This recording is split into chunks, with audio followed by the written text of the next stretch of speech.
والے تمہیں اپنی خواہشات نفسانی مٹانے کا ذریعہ تو سمجھ سکتے ہیں، اپنے لذت کا سامان تو سمجھ سکتے ہیں، مگر عزت آج بھی اسی لڑکی کی ہوتی ہے جن کی آنکھوں میں حیا ہوتی ہے، جن کے اندر شرم ہوتی ہے، جن کے اندر غیرت ہوتی ہے، اور حیاداری کا مکمل نمونہ دیکھنا ہے تو کسی اور کو مت دیکھو، مصطفیٰ کی بیٹی فاطمہ کے قیادت کو دیکھو۔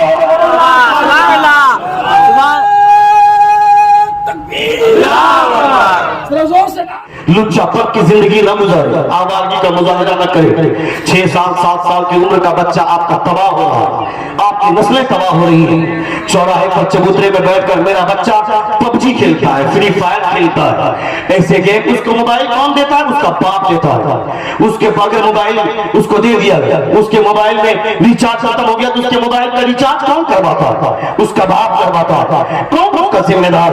کبھی تم نے تمہارا بیٹا اگر رات کے 11 بجے گھر لوٹا، کبھی پوچھا اپنے بیٹے کو کہ یہ رات گزر گئی کہاں تھے؟ رات کے 11 بج گئے، تم کو تو رات کے 8 بجے 9 بجے تک گھر گھس جانا چاہیے تھا، مگر رات کے 11 بجے گھر آ رہے ہو کس وجہ سے؟ یہ سوال کون کرے گا؟ یہ سوال وہ بات کرنے کی ہمت کرے گا جو باپ عشاء کی نماز مسجد میں ادا کرنے کے بعد آ کر کے گھر میں بیوی بچوں کے ساتھ بیٹھ کر کے کھانا کھاتا ہو؟ یہ باپ یہ سوال وہ باپ کرے گا، مگر جو باپ خود رات کے 11 بجے رات تک اپنے دوستوں اور اپنے عیاش دوستوں کے ساتھ لوٹیا بازی کرے گا، لڑکیوں کو تارے گا، قہقہے کی بزم سجائے گا، وہ باپ اپنے بچے کو کیسے پوچھے گا؟ یہ پوچھنے کی ہمت ہی نہیں ہوگی میرا بیٹا رات کے 11 بجے آئے یا 12 بجے آئے، کوئی مطلب نہیں ہے۔ میرے بیٹے پر آج ہم نے نگاہ نہیں ڈالی، میرا بیٹا ہمیں جان بین کرنی چاہیے تھی، میرے بیٹے کا جائزہ لینا چاہیے تھا۔ میرا بیٹا رات کے 11 بجے گھر لوٹ رہا ہے تو کبھی کبھی اس کی چھان بین کرنی چاہیے۔ میرا بیٹا اتنی رات ہو کیوں گیا؟ میرا بیٹا الگ کمرے میں سوتا ہے، میری بیٹی پڑھائی کے نام پر الگ کمرے میں سوتی ہے۔ کبھی کبھی باپ کو رات اٹھ کر کے جھانکنا چاہیے تھا اپنے بیٹے کے کمرے میں۔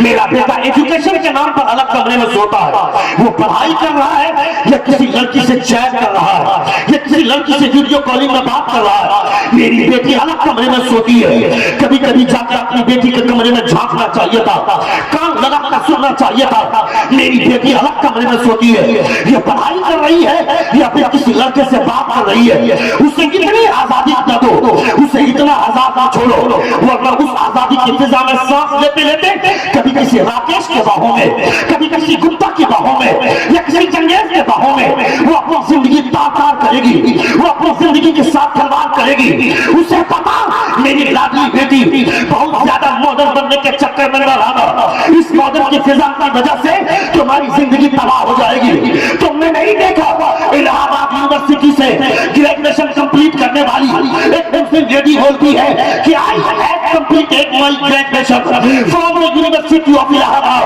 I am aware of the modernization of the women, but I have not forget my custom, my culture, my system, my traditions, and my values, and most of all, I never forget that I am Indian Muslim woman.